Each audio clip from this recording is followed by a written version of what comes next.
Família, sucessões, como chama, várzea de filho, dia dos animais, né? Tá com tanto frio assim, Alezinha? Essa coisa de Passo, lá de Passo não, de Pouso Alegre, mas Pouso Alegre é frio, né? Não é para então, quarta-feira a gente disponibiliza online. Mas tudo que a gente vê da aula é o seguinte, quem quiser vir, depois eu marco de mandar mensagem, perguntando no departamento, eu estou de saco cheio. Então é melhor eu vir aqui mesmo, porque eu vou estar em São Paulo, senão depois não vai somar para mim. Depois tem que acudir. A Alessandra falou assim para mim, professor Simão, o senhor precisa prosseguir com a sucessão na classe do ascendente. Com a sucessão na classe do ascendente, nós vamos presumir que o falecido não tem descendentes, e nós já sabemos pela regra de ouro que se houver descendentes, os ascendentes não são chamados, certo? Herdeiros de uma classe excluem da classe subsequente, e que ele não tem cônjuge ou companheiro, porque cônjuge ou companheiro vai existir um outro na sucessão. Então lá falece sem descendentes e deixa vivos seu pai, sua mãe, a sua avó materna, o seu avô paterno e a sua avó paterna. Portanto, ele deixa 5 ascendentes vivos. Sempre contamos graus para não errar.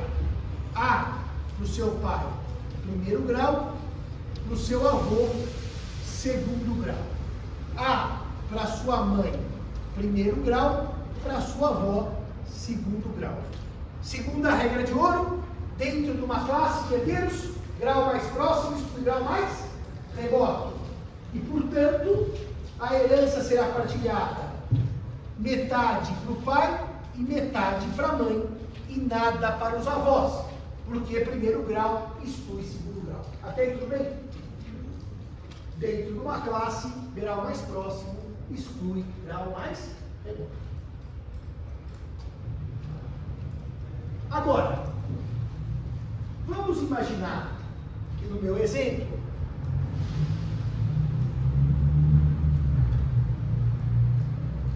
a mãe de A é pré-morta.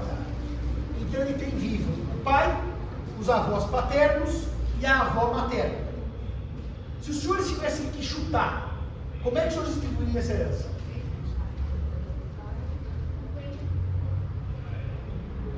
Tudo para o pai. A tese do relator é 100% do pai. A voto divergente? Alguém quer ver divergente? Senhor, como o senhor faria? 50% para o pai, 50% para a mãe, logo 50% para a avó materna. É isso? O senhor errou. E eu explico que o senhor errou. Porque o que o senhor fez aqui? O senhor chamou o grau mais distante para dividir com o grau mais próximo, não é isso? Chamou uma avó para dividir com o pai.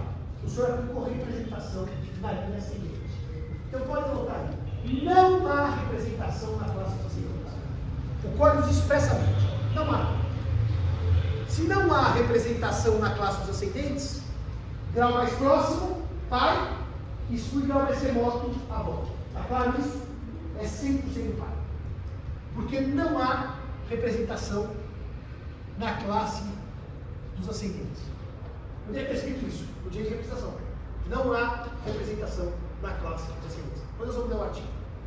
Então, até aqui tudo bem? O pai herda 100% e a avó não herda nada. Tá?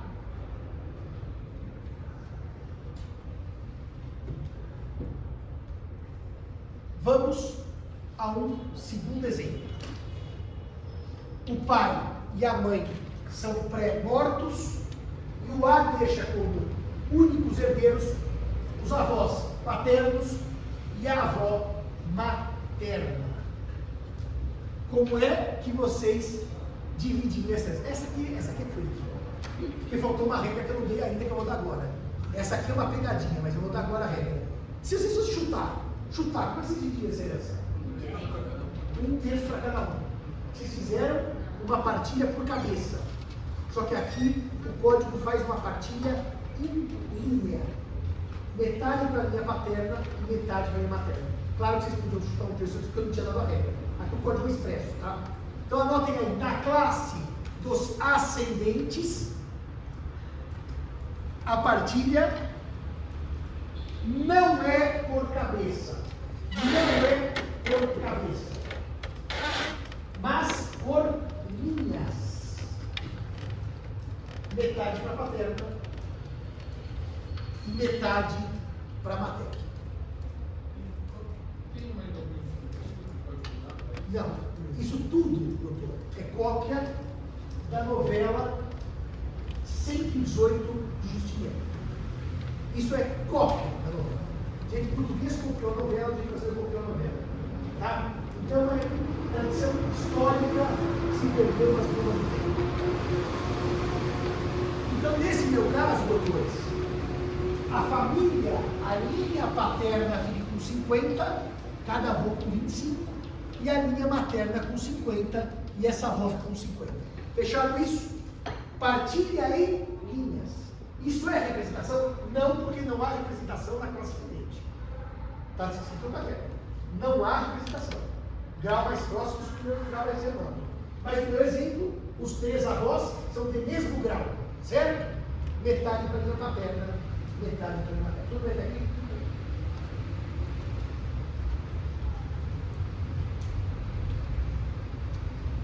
A tem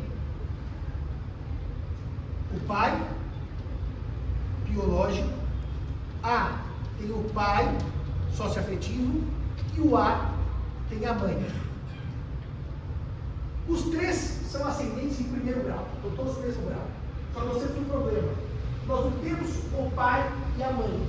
Nós temos os pais e a mãe. Podiam ser 2 mães e um pai, 2 pais, 2 mães. Aqui, por exemplo, 2 pais e uma mãe. Como é que eu faço essa divisão? Porque vejam, o código manda dividir. Atenção, se os senhores percebem qual é a dificuldade aqui. Em linhas. Metade para a linha paterna e metade para a materna. Só que tem um problema. Eu tenho 2 linhas paternas, tá claro isso? A afetiva e a biológica. Quais seriam as 2 possíveis soluções aqui? Eu vou dar as 2, soluções qual que vocês gostam mais. Pegar e dar metade para a linha da mãe e tratar a linha paterna como uma coisa só que como são 2 pais, eu divido por 2. Eu faria o seguinte, metade para a linha materna, metade para a linha paterna e, portanto, 25 para cada pai. Essa é uma possibilidade de leitura. As linhas continuam inteiras. Só que como tem 2 pessoas ocupando uma linha, a herança divide. E a outra é dar 1/3 para a mãe, 1/3 para o pai biológico e 1/3 para o pai socioafetivo. Divido em 3 linhas, 2 paternas e uma materna. Qual que agrada mais os senhores?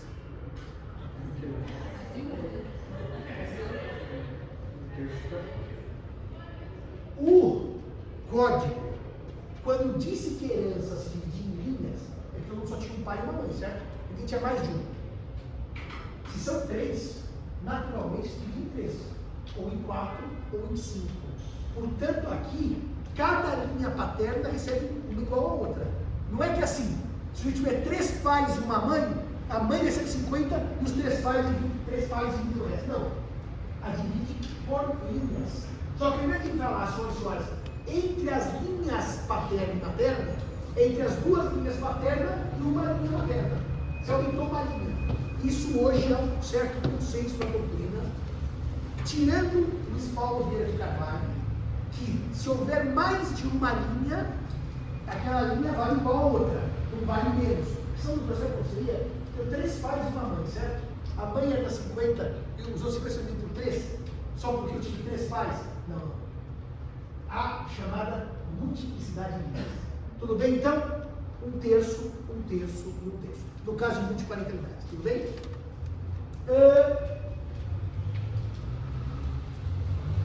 Senhores, se os senhores entenderam essas regras, o A está aqui. O pai morreu. A mãe morreu. Eu tenho um avô vivo, um avô morto, uma avó morta, mas eu tenho a mãe da avó, que é a bisavó, que está viva. Quem? O avô vivo e a bisavó, únicos 2. Para quem vai essa herança? Por que vai tudo para o avô? Porque grau mais próximo exclui grau mais remoto, certo? Porque não há representação. Então, A para sua mãe, primeiro grau, para o seu avô, segundo grau. A para o seu pai, primeiro grau, para sua avó, segundo, bisavô, terceiro. Grau mais próximo exclui grau mais remoto. Tá claro isso? É a aplicação da regra de ouro, tá bom? Alguma dúvida? A sucessão da classe ascendente é só isso. É só isso, não tem mais nada. Só essas 2, 3 regras, nós fechamos o tema. Quem está com o código aí para a gente fazer a leitura dos artigos? Quem está com o código aí? 1833 e 1834 no código. Quer ler, João? 1833. Entre os descendentes. Então 1834 primeiro. Não, 1833. 1834. 1835. Os descendentes, na mesma classe, têm os mesmos direitos à sucessão de seus ascendentes. Tá, mas seus ascendentes. Qual que é esse? 34. E o 8. Então 835 e 836. Não 835. Na linha descendente, os filhos sucedem. Pode acabar. O 836. Na falta de descendentes, são chamados à sucessão os ascendentes, em concorrência com o cônjuge sobrevivente. Viram que eu pulei a parte final do cônjuge, porque é exceção que eu não pus na regra. Então, sem descendentes, chama os ascendentes. Está aí no código. Depois, o 837. Concorrendo com o ascendente em primeiro grau ao cônjuge. Não pula o cônjuge, vai para o 838, porque agora eu vou entrar no cônjuge direto. Agora eu vou para o cônjuge. Só o 838. Tá. Em falta de descendentes e ascendentes, será referida a sucessão por inteiro ao cônjuge sobrevivente. Ou seja, o cônjuge na terceira posição, tudo bem?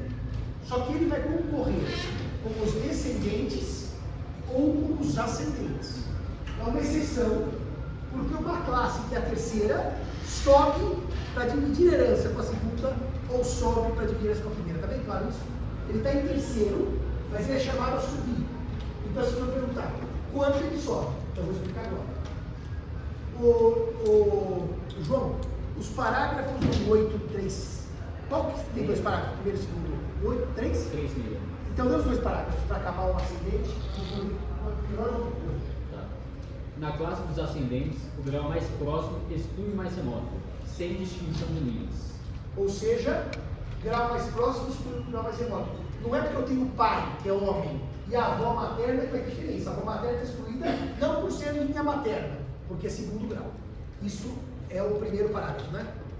E o segundo? Havendo igualdade em grau e diversidade em linha, os ascendentes da linha paterna herdam a metade, cabendo a outra aos da linha materna. Diversidade igualdade de graus, avós, todos colaterais, todos ascendentes em segundo grau, certo? Metade para do pai, metade para a mãe. Fecharam isso? E agora então eu vou chegar no ponto. Agora põe aí, sucessão do cônjuge ou do companheiro. Do cônjuge ou do companheiro. Professor, licença, me interrompe um segundinho. Claro, vontade. Pessoal, boa noite. Eu sou o Francisco, diretor do 11. Eu estou passando para convocar todo mundo, reforçar a convocação para estar no pátio. Daqui a pouco vai começar o ato em resposta à violência policial que aconteceu na semana passada. A Visúria PM invadiu a faculdade, agrediu os estudantes, agrediu o movimento estudantil e não aconteceu nada. Então a gente precisa dar essa resposta para que isso não volte a acontecer. E aí a gente conta com a presença de todos os alunos lá. Obrigado, gente. Mas já aqui embaixo das escadas, todo mundo aqui participando, a gente não pode naturalizar que a polícia militar entre na universidade, bate o estudante, e acho que isso é comum, que isso é tranquilo. Então a gente precisa dar a resposta hoje para que não volte a acontecer. Então, todo mundo, todos vocês, tá? Muito obrigada. Obrigado a vocês. Estão autorizados, viu? Quem quiser participar, aproveite. Bom, então sessão do cônjuge do companheiro, certo? Então nós vamos fazer algumas premissas para entrar no tema. Primeira premissa, o cônjuge do companheiro ocupa a terceira classe. Isso tem que ser dito. Não tenha dúvida portuguesa que põe o cônjuge com descendentes. Não, não. Ele ocupa a terceira classe da vocação hereditária. Depois de descendentes e ascendentes. Tudo bem isso? Ele é o herdeiro de terceira classe. Segunda coisa que tem que ser dita para a gente começar o tema. Não há mais distinção alguma da sucessão de cônjuges e companheiros, porque o artigo 1790 foi tido por inconstitucional. O que fala para cônjuge vale para companheiro e vice-versa. Não há mais distinção no regime sucessório. Se der tempo eu mostro por quê. Já falei para vocês. Posso fazer um desenho como é. Eu vou entender agora tudo que está no como é. Segunda premissa é essa, não há distinção. Terceira premissa. Se o cônjuge ocupa a terceira classe, eu estou falando cônjuge pode ter companheiro junto, para não ficar só repetindo palavras. Se o cônjuge ou companheiro ocupa a terceira classe, por que às vezes ele sobe para dividir herança com o descendente ou dividir herança com o ascendente? A grande questão é, por que alguém que está na terceira classe da vocação hereditária é às vezes chamado a subir para dividir herança com os descendentes ou com os ascendentes? Se vocês entenderem isso, vocês entendem o código. Se vocês entenderem isso, vocês podem continuar achando que o código é ruim. Mas vocês não vão fazer a barbárie de dizer o código não tem lógica. O código tem lógica. E se você não gostar da lógica, como eu não gosto, pode levantar a mão. Mas dizer assim, o código não tem lógica é conversa de boteco jurídico.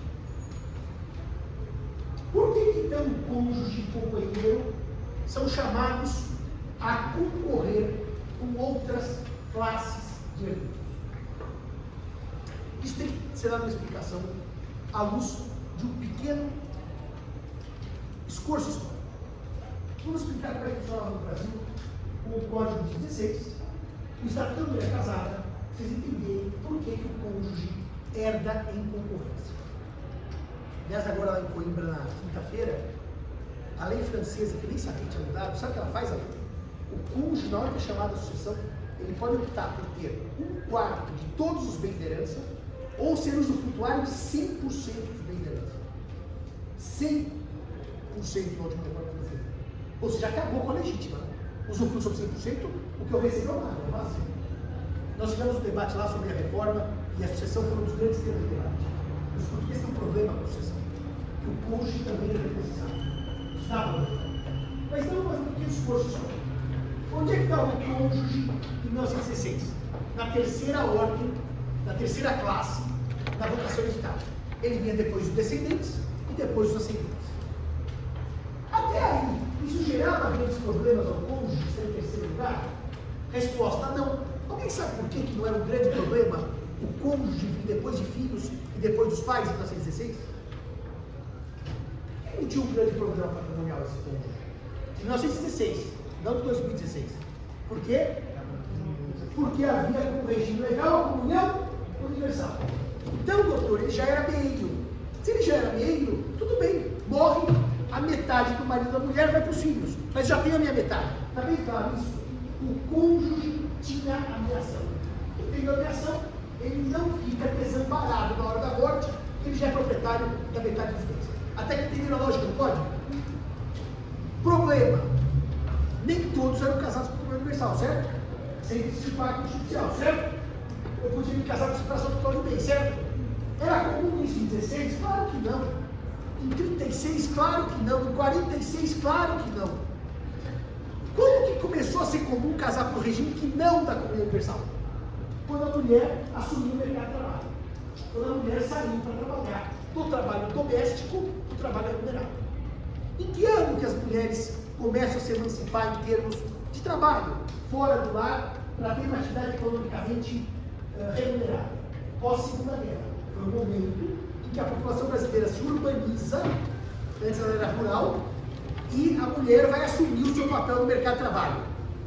Nesse momento, começa a surgir um certo apio pelo regime da separação do plano de bens. Eu trabalho, a senhora trabalha, cada um fica o seu. Para que nós não começa a universal. Agora vamos entender o problema que surgia. Código 16. Eu me caso por separação convencional do bens. Querida, o que é seu, o que é meu, tudo bem? Eu morro. A minha viúva não tinha ameação, porque o regime não gerava ameação. Estão me acompanhando?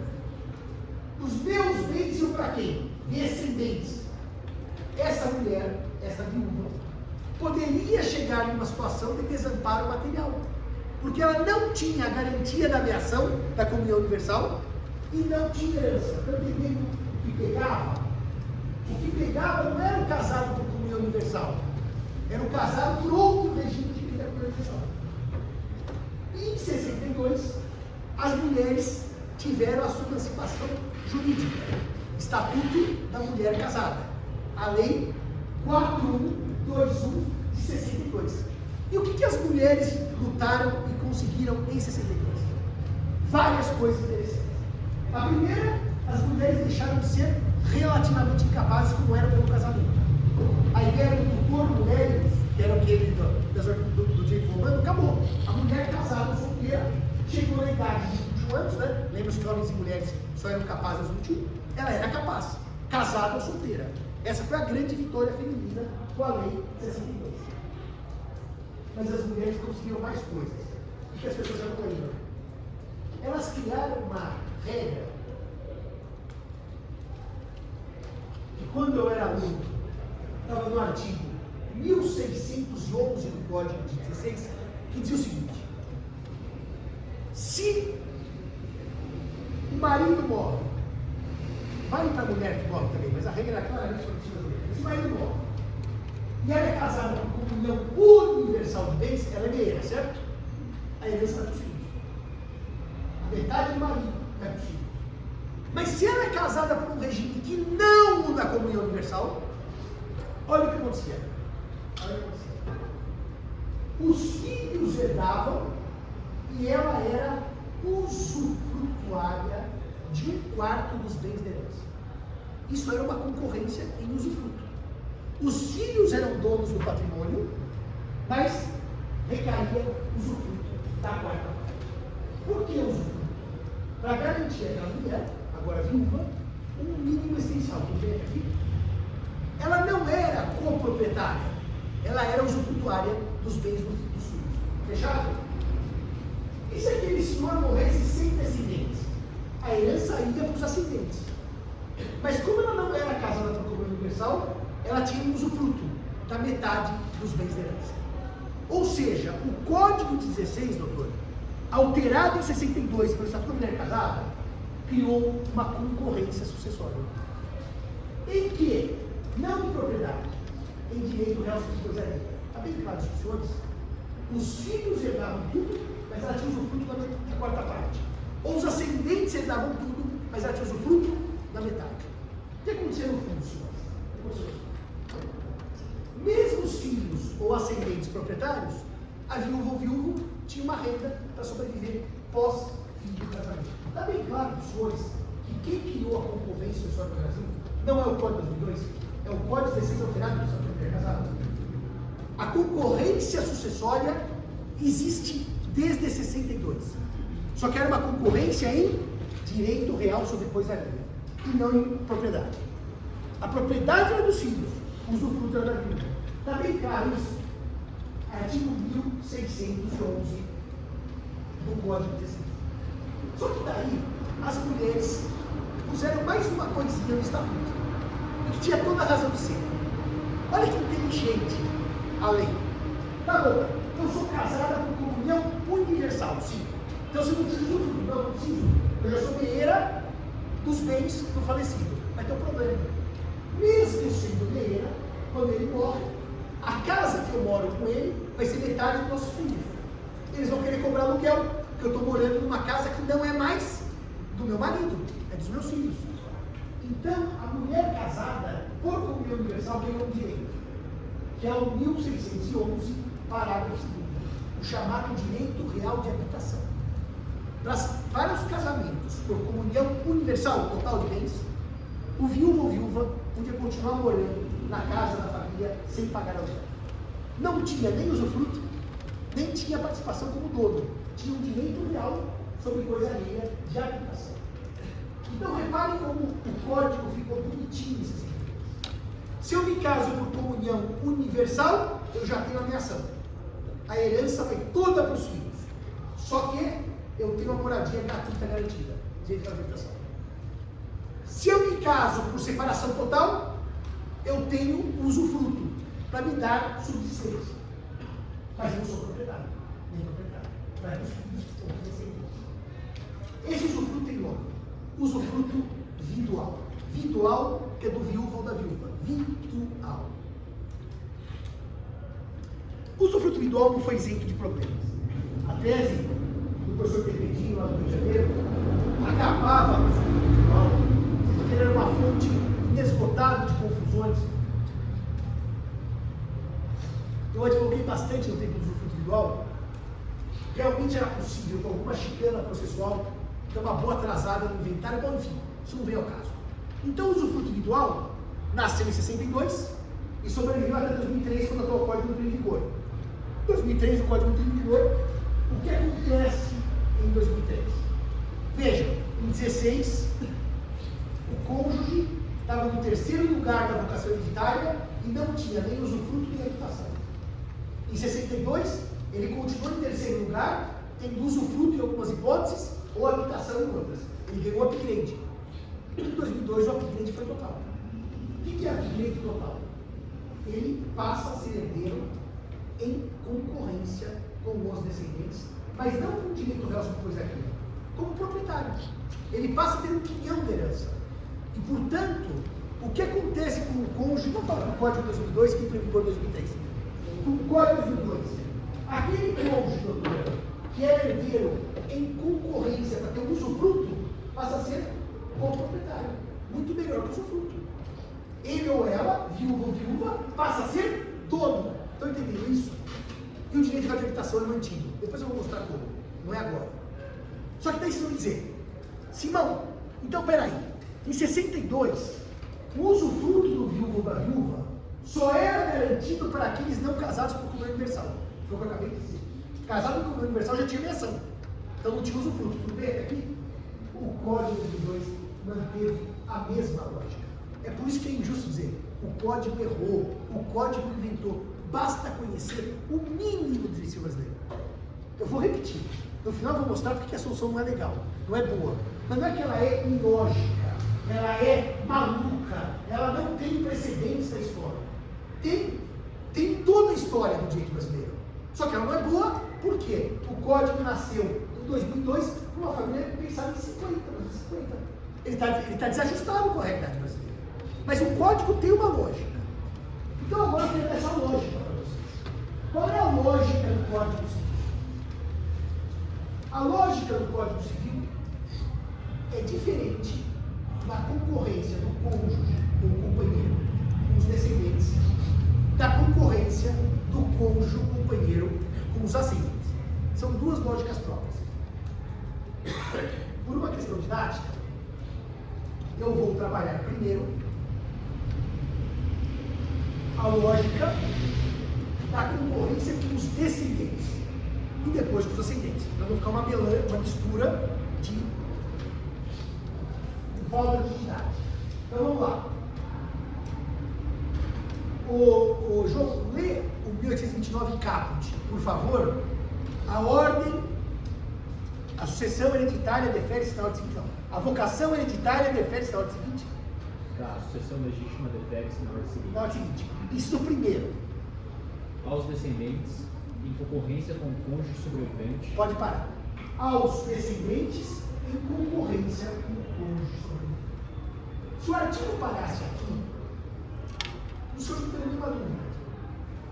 Eu lhes perguntasse numa prova, 1829, aos descendentes em concorrência com o cônjuge. Se eu lhes perguntasse, qual é a regra no Brasil? O cônjuge concorre com os descendentes. Como está escrito, aos descendentes em concorrência.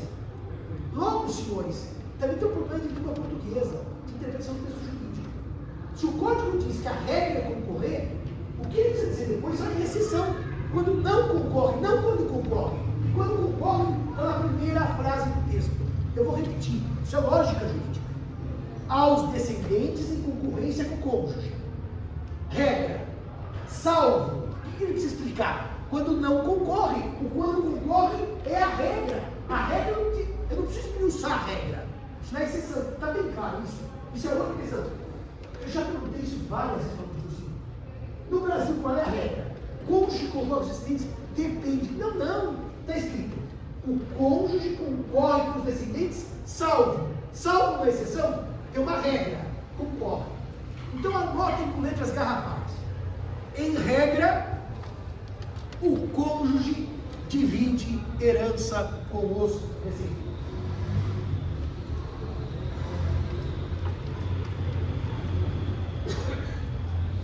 O código não foi claro. Ele não foi muito claro na relação das decisões, mas a regra é claríssima. Divide a herança. Concorre. Concorre, do latim, concurrere, fazer a divisão em partes. Tudo bem até aqui? Então o que nós precisamos anotar no caderno? As exceções.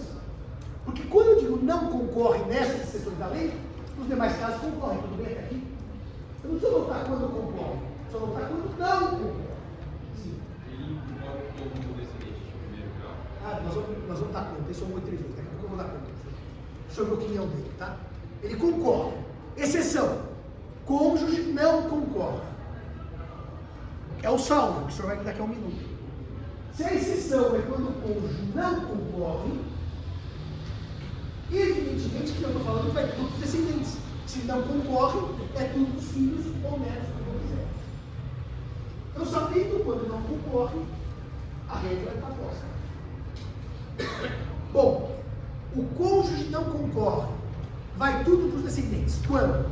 João, lê o artigo por cortes. Lê o primeiro caso. Salvo-se casado, este com o falecido, no regime da comunhão universal. Por que na comunhão universal não concorre? Porque o cônjuge já é meeiro. Se já é meeiro, a herança vai só para os filhos. Está bem claro isso? Não, o casamento do meu pai, se casaram em 73. Comunhão universal, certo? Meu pai morreu, minha mãe já era meieira, a outra metade veio pra gente. É o caso clássico. Quem já é meieiro não concorre, porque o resto é descendente. Tudo bem até aqui? A primeira exceção me parece óbvia, né? João, pula a segunda parte da separação obrigatória e vai para a terceira exceção. Ou se, no regime da comunhão parcial, o autor da herança não houver deixado bens particulares. Vamos pensar juntos aqui. Na comunhão parcial, o falecido não deixa bens particulares. Senhores, se eu sou casado por comunhão parcial e eu que morro não deixo bens particulares, que tipo de bens eu deixei? Comuns. Vocês concordam que comunhão parcial sem bens particulares é igual a comunhão universal? Tudo é dos dois? Então eu vou dar um exemplo simples. Ele se casa sem patrimônio algum, tudo bem?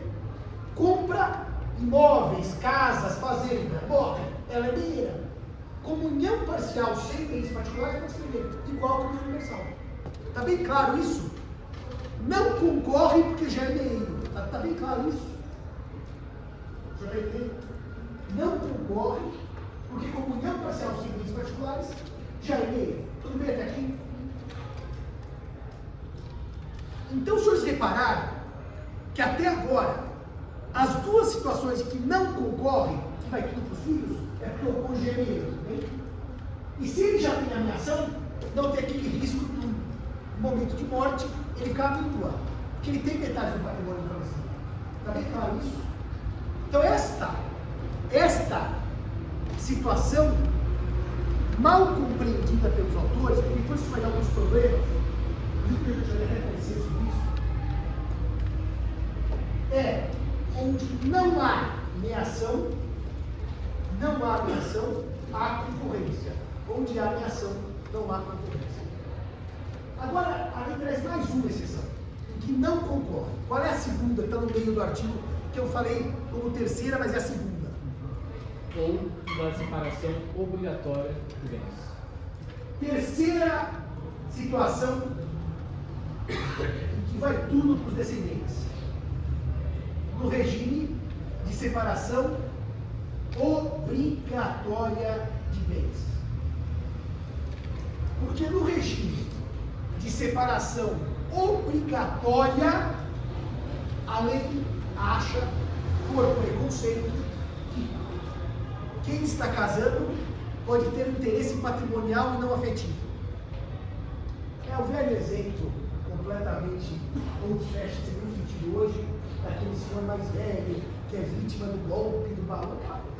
Então é o seguinte, casou com meu pai para dar golpe do baú, deu ruim, porque na hora que ele morre, ele não nosso nada a ser. É literalmente isso. Não case para dar golpe do baú, porque a lei diz que não concorre, vai tudo para os descendentes. Então pega aquele senhorzinho de 96 anos, que se casa com a moça de 17 anos,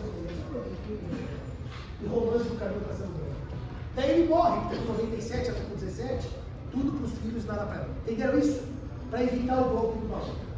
Então, senhores, nós sabemos quando o cônjuge não concorre, tudo bem?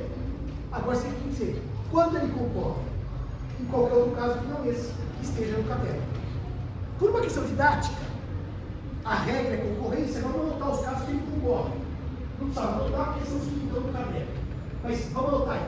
Em que regimes o cônjuge concorre, divide herança com os descendentes? Vamos ver quem sai dessa agora.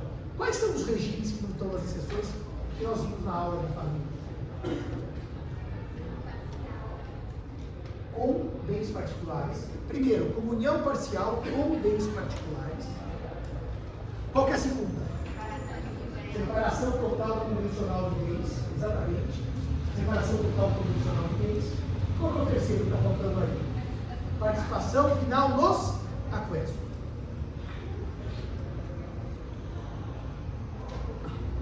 Então, vamos pensar juntos aqui, nesses três regimes.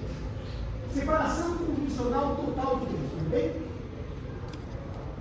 Eu chego para a seguida, tenho 60 anos, você tem 60, somos dois empresários muito sucedidos.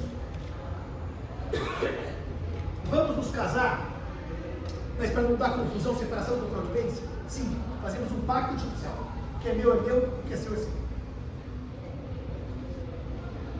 Vocês concordam comigo que se o regime é de separação total de bens, não tem meação, não há bens comuns? Quando ele morre ou ela morre, o que acontece?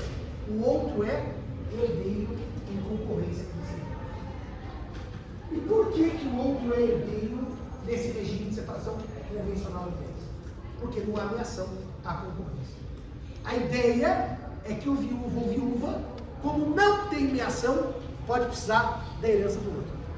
Então a herança garante ao outro subsistência. Porque ele não é meeiro, ela não é meeira. Ficou bem claro isso? O problema desse negócio é que os clientes detestam isso. Porque dizer assim, eu estou casando pela segunda vez. Eu já tive problema com a mãe dos meus filhos, já tivemos uma grande briga, uma partida difícil. Agora eu quero me casar por amor. Ela não quer meus bens, eu não quero os bens dela. Mas se eu morro, ela vem para suceder junto com meus filhos? Vem. Isso é um absurdo. Eu não quero. Mas a lei exige. E a lei transformou o cônjuge em herdeiro necessário. Que eu não posso nem excluí-lo do testamento. Então é um problema social. As pessoas não gostam dessa lei. Depois eu vou contar o que a STJ fez para dar um bypass à regra. As pessoas não gostam. As pessoas querem casar por separação total de bens em vida e depois da morte. A lei cria comunhão após Vamos chamar concorrência totalidade. Ficou bem claro isso? Para não deixar o cônjuge na lei. Está na lei e é lei vigente. Segundo exemplo, se eu me caso por comunhão parcial e quando eu morro eu deixo bens comuns e particulares. Vou dar um exemplo bem simples. Antes de me casar, eu tinha aquele apartamentozinho, bem particular. Depois que eu me casei, eu comprei a fazenda, bem comum.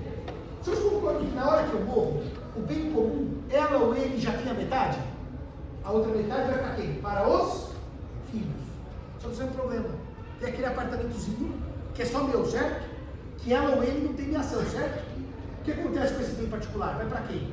Para os filhos e para o cônjuge, porque é bem particular. Estão me acompanhando a lógica? Onde há ameação, não há concorrência. Onde não há ameação, há concorrência.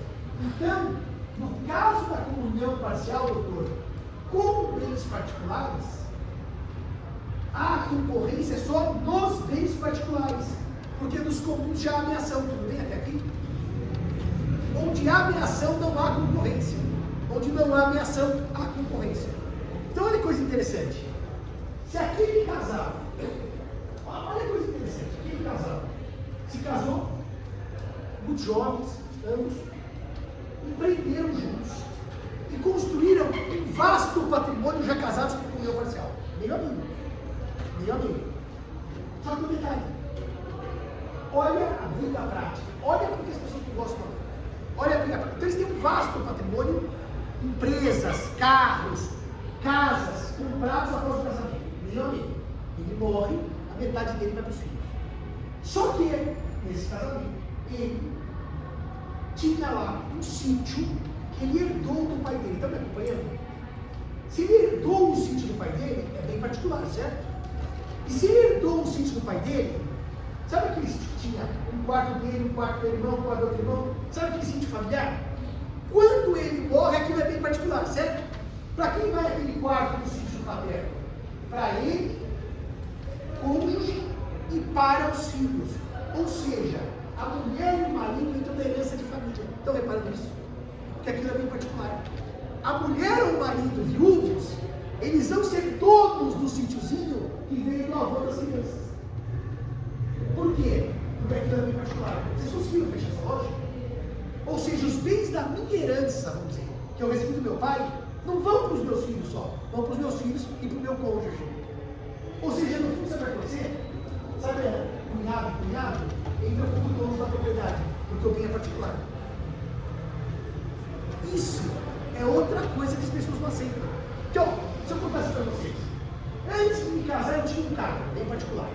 Quando eu morro, esse carro vai ser dividido entre ela, minha viúva, e meus filhos. Ah, tudo bem, era um carro antes do casamento. Mas quando eu falo, e a herança aqui na minha família? Pelo amor de Deus, vai entrar o cônjuge. Vai entrar o cônjuge. O cônjuge vai concorrer com os filhos na herança de família. Isso dá certo na prática? É claro que não. É claro que só por pancadaria. Nós temos 20 anos de pancadaria. Porque daí o cunhado é coproprietário dos bens, junto com os irmãos e irmãs. É isso. Isso é coisa. Mas onde é que se dá a concorrência? Só sobre os bens particulares. Onde há ameação, não há concorrência. Fechada essa segunda hipótese? Comunhão parcial com bens particulares. Cuidado, hein? A concorrência são os bens particulares. Não é nunca dos comuns. Onde há ameação, não há concorrência. Está bem claro isso? Terceiro caso. Participação final dos atestos. É um regime que eu vou passar de maneira bem sucinta, para dizer que tem a mesma lógica da comunhão parcial, tá? Onde há, nesse regime, bens comuns que tem ameação, não há concorrência, já é metade. Onde não há ameação, tem concorrência, são bens particulares. Enunciado 270 do Conselho da Justiça Federal. Em suma, meus preclaros amigos e amigas, os senhores entenderam que a regra do sistema brasileiro em matéria de regime de bens e concorrência por descendentes pode se resumir há 3 ideias. Onde há ameação, não há concorrência. Onde não há ameação, há concorrência. E na separação obrigatória, não há concorrência. Tudo isso que eu falei são só 3 ideias. Onde há ameação, não há concorrência. Onde não há ameação, há concorrência. E onde há separação obrigatória, não há concorrência, por exceção legal. Fechado isso mesmo? Deu para entender isso? Se deu para entender isso, eu vou lançar a pergunta que eu outro dia fui consultado. Ô João, não é pela última vez o inciso primeiro, na sua inteireza, para a gente, para lançar a pergunta, por favor. A sucessão legítima defere-se na ordem seguinte: aos descendentes, em concorrência com o cônjuge sobrevivente, salvo se casado este com o falecido no regime da comunhão universal, ou da separação obrigatória de bens, ou se no regime da comunhão parcial o autor da herança não houver deixado bens particulares. Então, reparem que na comunhão universal a ameação não há concorrência, tudo bem? Está escrito no código, só que tem um problema. Eu posso ter situações da comunhão universal que eu não tenho ameação? Eu dei aula sobre isso. Dentro do ato de cláusula de incomunicabilidade. Lemos disso? Então, eu vou dar um exemplo para vocês. O pai não gosta da nora, que é casada com seu filho por comunhão universal, e doa para o filho um bem com cláusula de incomunicabilidade. O regime é comunhão universal, mas o bem é só do filho, certo? Ela não tem ameação, mesmo sendo casada com comunhão universal. Então, repare que tudo está bonitinho. Se eu tiver alguém que está casado por comunhão universal de bens, mas o falecido deixa um bem que é particular, que é raro nesse regime, esse bem entra ou não na concorrência. Ou seja, o regime é de comunhão universal, mas existe um bem que está fora da comunhão universal. Quanto a esse bem, há ou não há concorrência?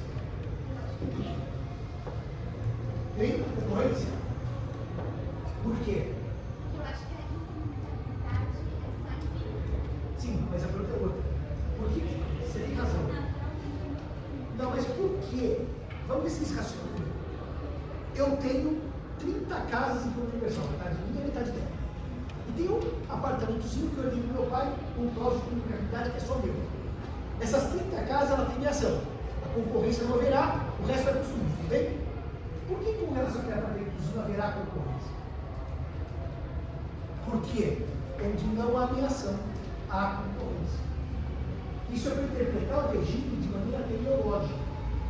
Os artigos têm que conversar uns com os outros. Na comunhão parcial não é assim? O que é só meu, o outro concorre? Na universal, com mais razão. O que é só meu, o outro concorre. Por que o outro concorre? Para dar lógica ao sistema, onde não há ameação, há concorrência. Mesmo na comunhão universal. Está bem claro isso? Teleologia da norma. Onde não há ameação, há concorrência. Fechado isso? Por isso que na comunhão universal, sobre os bens particulares, tem ameação cônjuge? Não. Haverá concorrência. Amigos, amigas, onde não há ameação, há concorrência. Está bem claro isso? A única exceção é a separação obrigatória, que a norma é própria. Portanto, só dá para vocês só resumir. Vocês sabem o que o código quis dizer com esse artigo muito prolixamente redigido? Que eu sugeri ao professor Tartucci que reformasse o código da maneira mais simples. Sabe tudo isso que eu dei de aula para vocês até aqui, vocês querem saber o que o código quer dizer? Aos descendentes em concorrência com o cônjuge, ponto. Quanto aos bens particulares. Era só acrescentar isso. Não precisa falar da comunhão, da separação, do aquesto. Parágrafo primeiro. Da separação obrigatória não concorre. Para tirar a separação obrigatória, era uma opção legisladora. Era só isso, gente. Isso aqui bastava pôr quanto aos bens particulares. Porque ele nunca quis concorrer sobre os concursos. O legislador só concorreu sobre o particular. Está bem claro isso aqui, pode? Pode falar. A incomunicabilidade só vale caso de divórcio, assim, a partir do divórcio, era meu, continua meu. Na minha morte, o que é meu vai para ela e para os filhos. É exatamente isso que eu disse. Senhores e senhoras, o código foi mais prolixo que precisava. Ele só bastava dizer, concorre com os bens particulares. É só isso. Pode falar. Nas redes sociais, quando a reforma do Código Civil, uma campanha de a reforma vai tirar eles da... Então aí, vamos agora, para responder o senhor. Qual é o problema disso? Qual é o problema disso? O problema é que concorrer quanto aos bens particulares gera, na separação total de bens, aquela raiva, porque eu, quando morrer, meu filho divide a herança com ela, sendo que em vida não queria a concorrência. 2. Na comunhão parcial, a fazenda que eu herdei do meu avô, quando eu morro, vai para ela e para os nossos filhos. Um estranho entra na... Então, a concorrência como está posta aí hoje, a sociedade brasileira detesta. Detesta, e não sou eu que digo. É todo dia a gente reclamando disso. O STJ, agora eu quero fazer uma nota de jurisprudência, como os senhores estudam, porque eu mesmo estudo jurisprudência para passar. O STJ, nessa história da concorrência, tem duas fases. Uma fase que foi até 2015 e a fase atual. Tome cuidado ao ler recursos especiais mais antigos. Tome cuidado. A fase atual do STJ é exatamente a lei, como está no caderno que eu falei até agora. Exatamente isso. Quando herda, é porque não havia ameação. Se havia ameação, não concordo. Tudo bem até aqui. A fase atual do STJ que está no caderno. Mas o STJ teve uma fase intermediária, já superada. Cuidado ao ler essas decisões de 2003 a 2015. Cuidado. O que o STJ fez no recurso especial 992-746/Mato Grosso do Sul? 992-746/Mato Grosso do Sul. Esse recurso é de 2007. Portanto, a fase superada. A ministra Nancy Andrighi chegou à conclusão, portanto eu vou dar uma nota histórica, isso não se aplica mais, não é escopo. Chegou a uma conclusão, que o Código Civil não podia ser interpretado como está no caderno, como interpreta hoje o STJ. Ela resolveu inovar. Sabe o que ela inovou? Ela resolveu dizer assim, 992-749 Mato Grosso do Sul. Qual que era o caso concreto?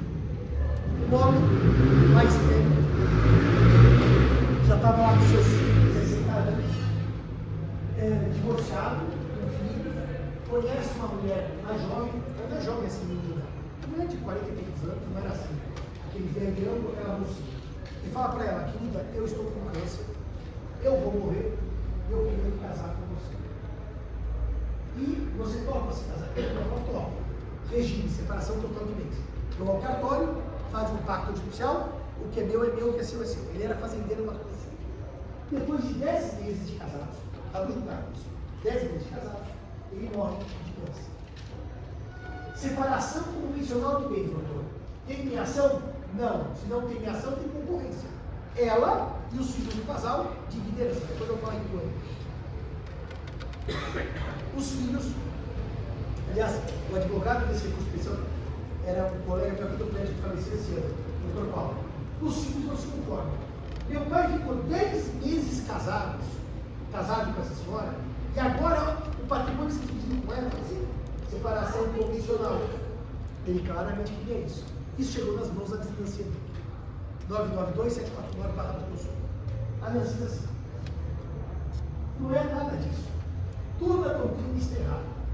E eu vou dar as luzes aos senhores e senhoras. E quais são as luzes da missa Nancy? Se eu casei com separação convencional de bens, qual que era a minha vontade? Que não houvesse comunicação patrimonial. Logo após a morte, eu sigo com os efeitos da separação de bens e não há concorrência. Mas, professor, isso é contra o texto de lei. Eu sei. Mas se o STJ não está real sobre isso. Então, se concluiu, doutor, o seguinte: os bens particulares em vida, não há concorrência após a morte. e os bens comuns em vida há concorrência após a morte.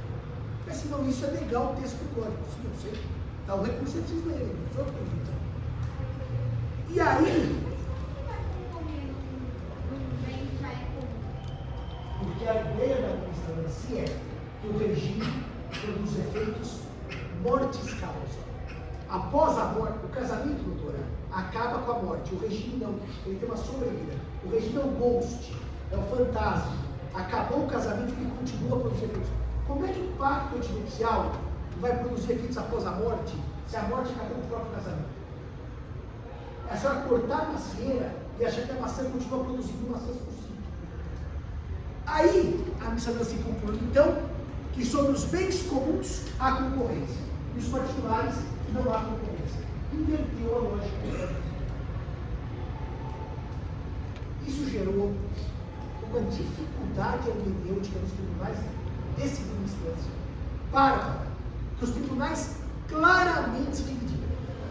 Alguns seguiam o Código Civil contra a decisão da instância, mas muitos se encantaram por essa ideia, que no fundo é o que as pessoas queriam socialmente. Se o bem é particular em vida, que não houvesse concorrência pela morte. Mas para isso precisa mudar a lei, está na lei. Então o que aconteceu, doutor? Eu estou indo para a sua resposta. O STJ deu um bypass na lei para fazer uma não concorrência onde por lei haveria concorrência. E olha, senhores e senhoras, não foi um julgado, nem foram dois. Muitos julgados da terceira turma foram contra a lei. Só que o que aconteceu, doutora? A senhora conhece, por exemplo, no meio do caminho havia uma pedra no meio do caminho? O problema é que a terceira sessão, a terceira turma, tem a quarta, que julga direito privado. E a quarta turma disse, não, isso está tudo errado. Vocês estão julgando contra a lei. E começou a julgar nos termos do código. E a missão em si, contra o código. Então começou a dar um pequeno problema que as sessões, a segunda sessão, não tinha como uniformizar a jurisprudência. Porque a terceira turma insistia em decisões contra a lei e a quarta turma insistia em decisões pelo Código Civil. Então, no mesmo caso, tinha duas decisões diferentes. Um advogado mais experimentado entrou com recurso de uniformização de jurisprudência. E a segunda sessão precisou decidir em colegiado se a terceira turma tinha razão ou se a quarta turma tinha razão. Ou seja, em 2015, o que precisou fazer o julgador do STJ? Não dá para uma turma dizer A e a outra dizer B no mesmo caso, separação de bens, como parcial. Vamos unificar. E aí, em 2015, saem os julgados, os dois julgados em plenário, da palavra do ministro João Otávio Noronha, que matou essa orientação. Saíram dois julgados da mesma data, então os dois mataram, não foi um só, que mataram a orientação da missa do Senhor e seguiram o texto do Código Civil. Porque de 2006 a 2015, o STJ julgava contra a lei na terceira turma e pela lei na quarta. Tome cuidado ao buscar a jurisprudência mais antiga do STJ. É exatamente o contrário do que está no caderno dos senhores hoje, tudo bem? Em 2015, o STJ uniformiza, a missa Nancy foi para a corregedoria, e aí o ministro Noronha deu um voto condutor que uniformiza a jurisprudência, que basicamente é onde há ameação não há concorrência, e onde há concorrência porque não havia ameação. Se há ameação, não há concorrência, só há concorrência porque não há ameação. Fechado isso. E esse livro foi muito divertido. Eu estava dando aula no cursinho. Eu estava dando aula de sessões no cursinho. E me notei por aí, quando eu dava aula no cursinho. Daí eu estava mandando uma mensagem. Simão, caiu a decisão da Nancy. Pô, eu falei, caiu assim, nem da aula. Pus o áudio para os ouvidos. Caiu a decisão da Nancy. O Noronha inverteu os julgados. O único ministro que seguiu a Nancy foi o Paulo Dias Moura Ribeiro, mas foi vencido por maioria e hoje ele segue a jurisprudência pacificada. Ou seja, ele abriu mão da sua leitura distinta. E o que foi mais divertido disso é que no dia seguinte tinha jornadas em Brasília. E chegamos, eu e o professor Zeno em Brasília, o professor nos encontrou nessas jornadas, falou assim, professor Zeno, aquele jeito mineiro dele que eu acho tão gostoso de ouvir, professor Simão, tão mais felizes agora que nós mudamos a jurisprudência, porque eu e o Zeno fizemos várias aulas criticando as pessoas. Várias aulas. Daí eu falei, estamos felizes. Isso dura 10 anos, não vai fazer 10 anos, porque a jurisprudência está pacificada nesse jogo. Fechado isso, o que vale para o cônjuge vale para o companheiro. Então, os senhores já sabem quando o cônjuge concorre, quando o bem for particular. Salvo na separação obrigatória que não concorre nunca. Como é que se reforma isso? Como é que se reforma isso? De duas maneiras. O senhor tira o cônjuge de herdeiro necessário, da liberdade testamentária e mantém a vocação, ou o senhor deixa o cônjuge de herdeiro necessário, mas retira a concorrência. Volta no Código 16. O senhor Tartusso optou por fazer as duas coisas ao mesmo tempo. Por isso que não deu certo. Eu disse aí, fui na reunião do mar, vamos mexer só no herdeiro necessário. Deixa a vocação como está. Não, mas, Flávio, não mexa na vocação hereditária. Tira só de herdeiro necessário. A reforma foi muito rápida, foi muito acelerada. Mexeu em toda a base. Numa base que está vigente há 22 anos, 21 anos, nós voltamos para uma base histórica. Com um problema, doutor. O código, o projeto, não o código, mas o projeto, restabelece o usufruto. Só que eu falei para o Mário também, restabeleceu no lugar errado. Tinha que estar aqui na frente, está lá no testamento. Não é problema. A gente não pode pegar o sistema e querer reformar tudo de uma vez. Então, por etapa. Deixa a concorrência e tira o cônjuge adversário. Já resolveu o problema. Mas deixem tudo junto não dá. Ficou com uma cara de que o código voltou, sabe o quê? É 1907, com a lei Feliciano Pedro. Agora, aquela senhora que faz aquelas videocríticas, ela absolutamente entende tanto de sucessões quanto eu de Yiddish. Mas Mas tem seguidor, hoje em dia o que importa é seguidor, né? Muito bem. Dito isso, agora eu respondo ao doutor que está ansioso. Quanto recebe o cônjuge? Ele está ansioso. Se não, já disse quando ele é herdeiro e concorrência, né? Quanto o cônjuge recebe? Bom, o cônjuge recebe cota igual ao que o descendente receber por cabeça. Cota igual. Mais um filho. 1832. Cota igual ao que o descendente receber por cabeça. Artigo 1832. Só que se parasse por aí,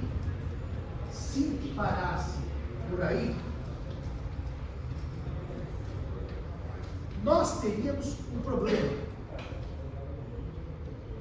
Ele teria sempre cota igual.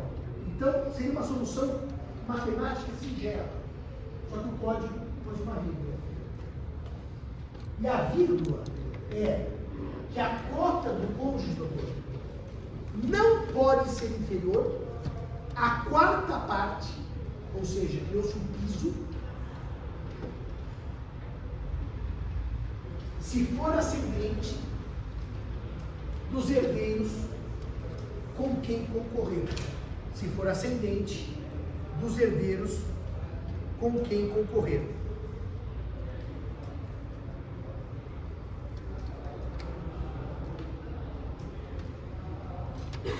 Bom, então vamos entender qual é a cota. Um filho mais o cônjuge, metade para cada um. Por cabeça, viu, doutor? O senhor perguntou quanto é cabeça? 2 filhos mais o cônjuge, 1/3 para cada um, por cabeça. Tudo bem até aqui? 3 filhos mais o cônjuge, 1/4 para cada um. Até aqui tudo bem? partir daqui começa o problema. Porque a lei diz que o cônjuge não pode ter cota inferior a um quarto se for ascendente dos herdeiros com quem concorreu. Então agora vamos para esse canto da rosa. Se eu tenho 4 filhos comuns, mais o cônjuge. Comuns quer dizer o quê? Filhos do falecido e da viúva ou viúva, tudo bem? Nessa hipótese, o cônjuge recebe 1/4 e os 4 filhos dividem em 3/4. Tudo bem até aqui?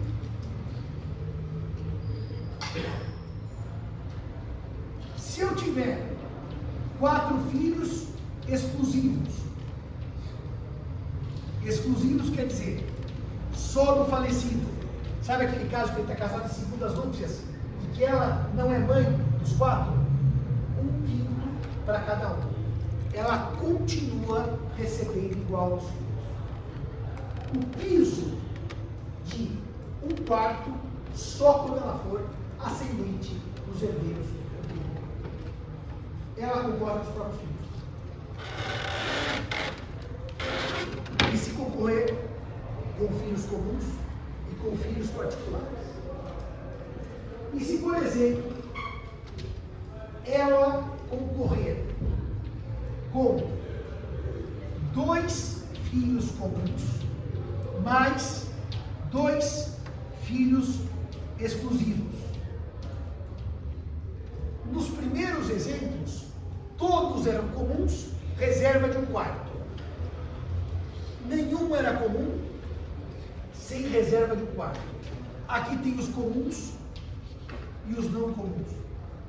Foi o tema que a doutrina mais bateu boca por 10 anos de brigas ferozes. Isso hoje está completamente superado. Chutem aí. Essa aqui é chamada filiação híbrida. Por que é híbrida? Porque tem comum e exclusivo, tudo bem? Ela é híbrida. Eu misturei comuns e exclusivos. Tem a reserva de 1/4 ou não tem, se ela concorrer com 2 filhos dela e 2 filhos do falecido do outro dela? Não. Ou tem ou não tem. Tem ou não tem? Não tem. Não tem, isso hoje é reconhecido pela justiça brasileira, isso é enunciado no CJF, não tem. Ela só tem a 4ª parte, ele só tem a 4ª parte, se for ascendente de todos os herdeiros.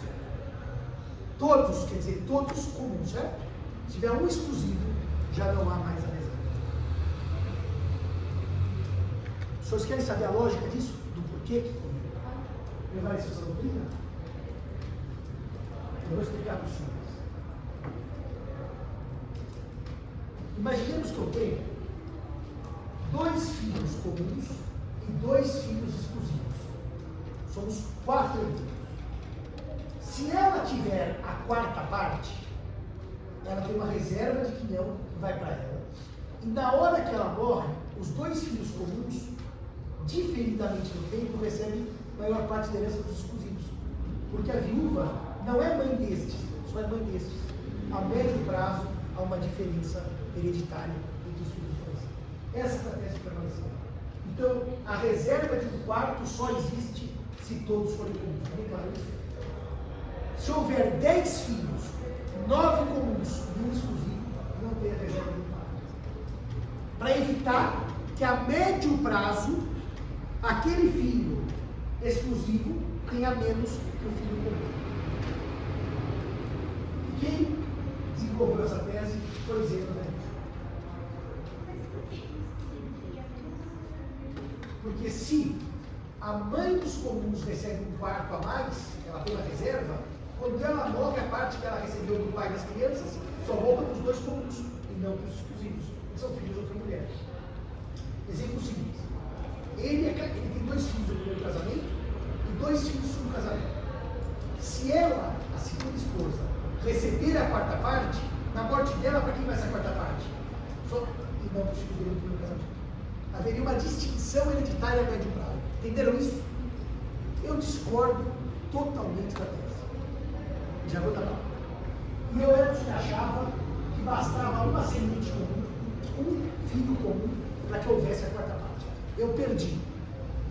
E daí, eu passei a concordar com o Zeno sobre outro argumento. Não esse argumento de que os filhos comuns iam ter benefícios sobre os exclusivos. Eu mudei de opinião. Aliás, já na segunda edição do meu livro Tartus, eu mudei de opinião. E eu escrevi o seguinte, Dr. Mateus, vamos ver se eu concordo. A sucessão legítima, ela parte de uma presunção de afeto.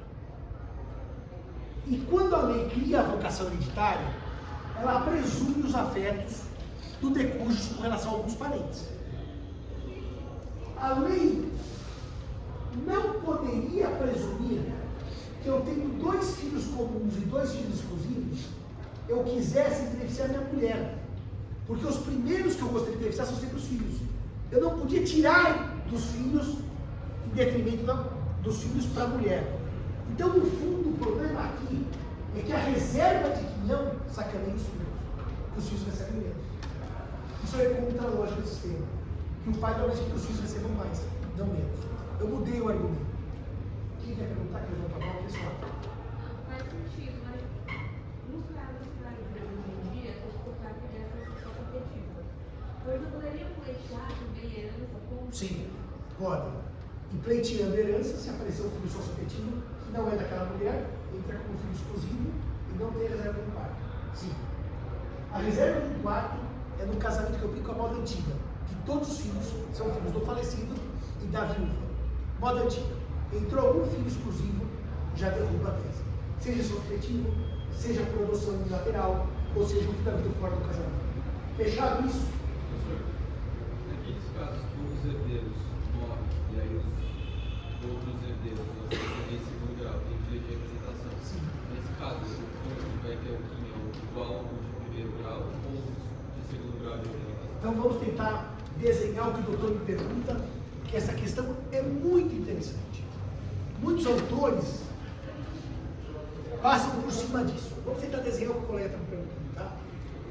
O A falece, casado, tem o filho B, o filho C, o neto D e o neto E.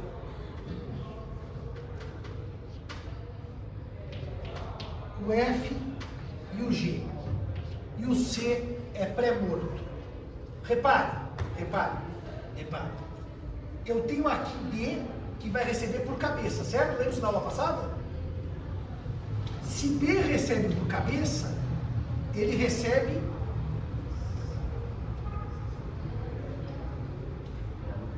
um terço. Porque o C receberia um terço e a mulher um terço. Qual que é o quinhão dela, senhores? Como se ela fosse mais um filho, tudo bem? É o quinhão do filho. Esses nada recebem porque seu pai está vivo, certo? E esses recebem um sexto cada um. Ou seja, por que um terço? Eu dividi por cabeça entre B, a estirpe de C e a mulher de A. Fechada a conta? Era isso que você estava perguntando.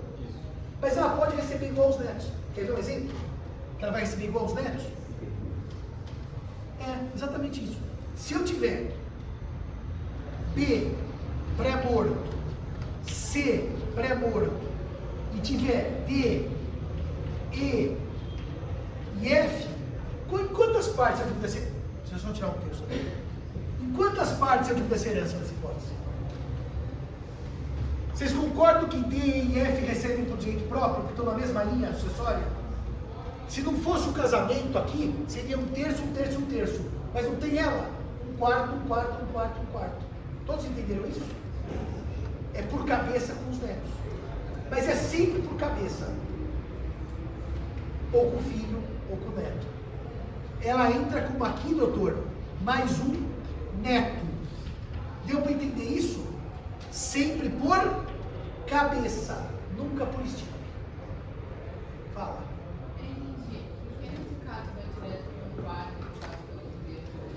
Porque neste caso aqui, como essa linha inteira desapareceu, os primeiros a suceder são 1, 2, 3 e ela 4. Essa linha não entra na conta. Todos entenderam isso agora? Então eu vou lhe responder de novo. Quanto ela recebe? sempre igual o que receber por cabeça. Pode ser filho ou pode ser filho. Depende do sucessão.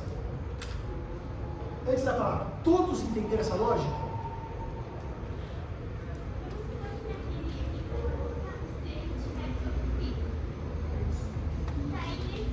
Então, peraí, vamos fazer bonitinho para responder assim. Vamos supor que tivesse D, E, F, G. E que nós temos aqui agora 4 netos e a viúva, certo? Em quantas partes a gente vai ser essa?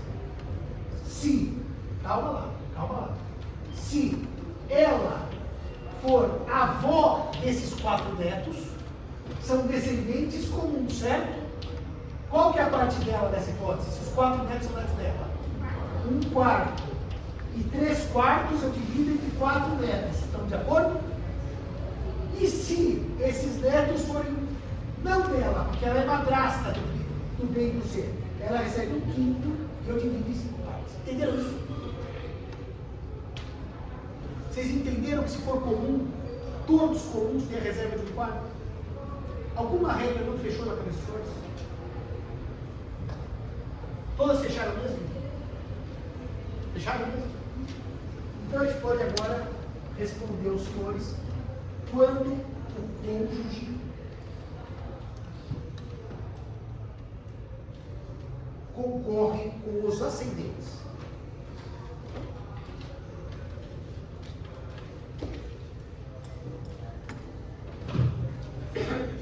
A resposta é quando o cônjuge concorre com os ascendentes. Em todo e qualquer regime de bens. Em todo e qualquer regime de bens. Simão, mas se o cônjuge for casado, você que se apresentar para entrar. Claro. Licença, gente, tudo bem?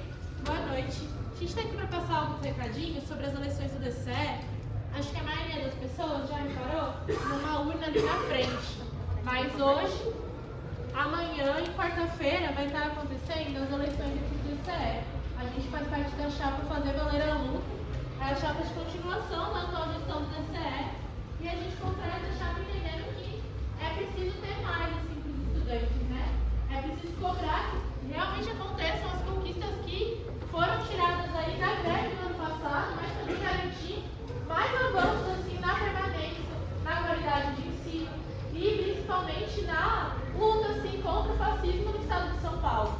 A gente constrói essa chapa entendendo que hoje, se a Bolsa Básica já é uma vitória de ser R$800, a gente consegue arrancar mais, porque R$800 ainda não é possível para estar vivendo no estado de São Paulo.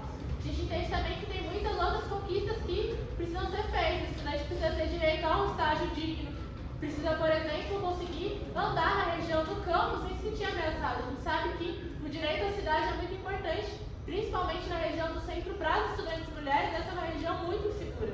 Por isso, sabemos que o DCE se mobilizando e em luta, como já tem feito, consegue arrancar aí essas vitórias para os estudantes. Colocando aqui de maneira muito breve para não tomar mais tempo da sua aula, professor, a principal disputa que está colocada hoje é principalmente entre duas chapas, Fazer Valer a Luta e Reviravolta. A chapa Reviravolta reivindica ser a chapa do governo Lula. Eu sou do PSOL, fiz campanha para o Lula nos 2 turnos, porque a gente entendia a necessidade de defender o Estado Democrático de Direito naquele momento, para a gente ter condições de continuar lutando pelos nossos direitos sociais. Mas a gente entende também que fazer campanha e eleger o Lula não é suficiente, que nós precisamos ter uma postura de independência, o defendendo, sim, dos ataques da extrema-direita, mas também criticando medidas que nos atacam diretamente, como, por exemplo, a privatização dos presídios, o novo teto de gastos, que significa o arcabouço fiscal. E nós precisamos entender também o que significa ter uma chapa que precisa cortar membros, porque não bate a quantidade mínima de mulheres na gestão do DCE. A necessidade de ter essa entidade como uma organização das lutas dos estudantes para conquistar, sim, direitos, permanência, mas também ser um polo organizador de combate à extrema-direita de São Paulo para enfrentar Tarcísio e derrotar a principal aposta do bolsonarismo no Brasil. Por isso nós apostamos no DCE, que incentiva e fomenta ações autônomas dos estudantes através da organização e da interferência da ação direta fora da universidade. Obrigada. Não deixem de votar. Boa aula. Boa aula. Então, eu dizia aos senhores, concorre sempre com os ascendentes. Isso é uma coisa interessante. Se não, se o cônjuge for casado com a comunhão universal, não tem descendentes. Ele já tem a ligação e vai ter a concorrência sim.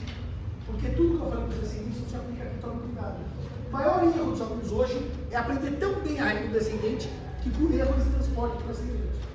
Então a primeira nota sobre o ascendente é o seguinte: não se aplica a lógica dos regimes de bens. Não se aplica. Toda a lógica que vocês aprenderam aí não se aplica. O ascendente divide herança sempre. Comunhão universal? Sim. Comunhão parcial? Sim. Separação obrigatória? Sim. Qualquer regime haverá concorrência. Torna a questão mais fácil, certo? Porque eu não preciso saber quando concorre e quando não concorre. A resposta é concorre sempre. Olha a coisa bonitinha. Sabendo que concorre sempre, eu vou ter que saber quanto o cônjuge recebe, certo? Se recebe sempre, basta saber o quanto, para fazer a conta, que é o 1837 do Código.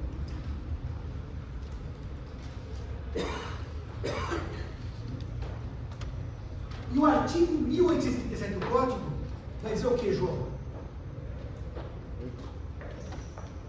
Concorrendo com o ascendente em primeiro grau, ao cônjuge tocará 1/3 da herança. O cônjuge tocará 1/3 da herança. Caber-lhe-á metade desta se houver um só ascendente, ou se maior for aquele grau. Um só ascendente ou maior grau tocar-lhe-á a metade da herança. Portanto, a conta aqui é bastante simples. A casado por separação total de bens. Total de bens. Essa é a massa patrimonial do A. Se a separação é total de bens, não há ameação, certo? Tudo é do A. Tem o pai, a mãe e a esposa. 1/3 para cada um do patrimônio. Está claro isso? Tem o pai e a esposa. Metade para cada um. Tem a mãe e a esposa. Metade para cada um. Tem os avós e a esposa. Metade para os avós, metade para a esposa. Está bem claro isso? Só vai ser 1/3 se for pai, mãe e cônjuge. Qualquer outra coisa é metade para o cônjuge.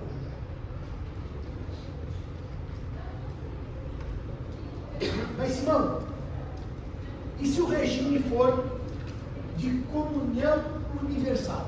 Tá bom, fazer uma conta. Se é comunhão universal, a casa é 100% do patrimônio. Vocês concordam que ela é meia, ela já tem a metade? O que acontece com a outra metade que é herança? Para quem vai? Para ela, mais pai, mais mãe. Entenderam a lógica disso? Eu tiro a ameação e ela entra na herança. E se não tiver pai ou mãe, só pai, ela, 50% da herança. Mas reparem, é 50% da herança, tá? 50% já é dela, tá bem claro isso no inventário? Tira a ameação e divide 50%. Tá claro isso, meus senhores? Então ela vai ter 50 mais alguma coisa assim, porque ela já é herdeira nesse caso. E aqui, ela não tinha nada, ela só é herdeira. Vocês repararam, senhores, que com os ascendentes, ela pode ser meia e herdeira sobre o mesmo bem? Depende do regime de bens. Tá fechado isso? Eu vou chamar agora a senhora para a lousa. Eu vou pôr um caso na lousa e a senhora vai responder para mim. Para terminar a aula de hoje. Porque na aula de quarta-feira, eu vou dizer quando o cônjuge não é herdeiro, sob hipótese alguma, e vou entrar nos colaterais. Para acabar o curso, para acabar esse curso. Olha aqui. O e é casado. O A falece e é casado. Não tem descendentes. Tudo bem?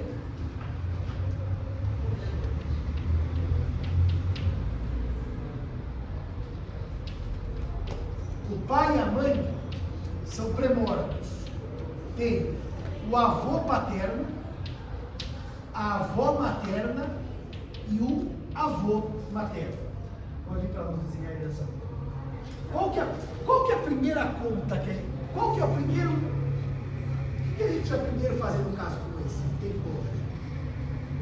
Qual que é a primeira coisa que a gente tem que fazer no caso desse que tem cônjuge? Não, aqui é sobre a herança no total. Eu não estou separando meação, essas coisas. Qual que é a primeira coisa que tem que fazer nesse exemplo?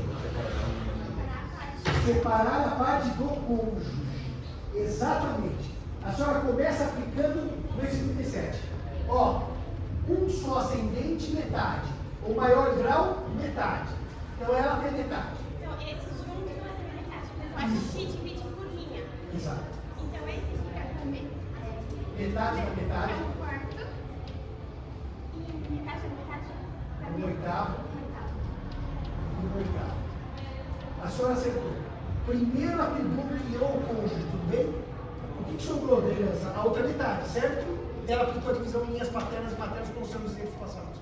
Deu para entender isso aqui, senhores? Comecem aqui, tá? Tirando do cônjuge. E depois partindo dos ascendentes. E se por acaso fosse o pai, mãe e ela, era fácil. Um terço, um terço, um terço. E se tivesse também pais, avós, digamos, de sócio-afetividade? Se por acaso houvesse avós socioafetivos, vamos dizer que era o pai 1, era o biológico, tudo bem? O pai 2 é o socioafetivo. E mais um, avó aqui. A senhora deu metade da herança para esse, que é o cônjuge, correto? Todos os ascendentes vão ter a metade, certo? Só que aqui nós temos um problema. Nós temos 3 linhas. 2 paternas e uma materna, certo? Como é que eu divido metade? 3 da metade. Quanto que dá? 6. Exatamente.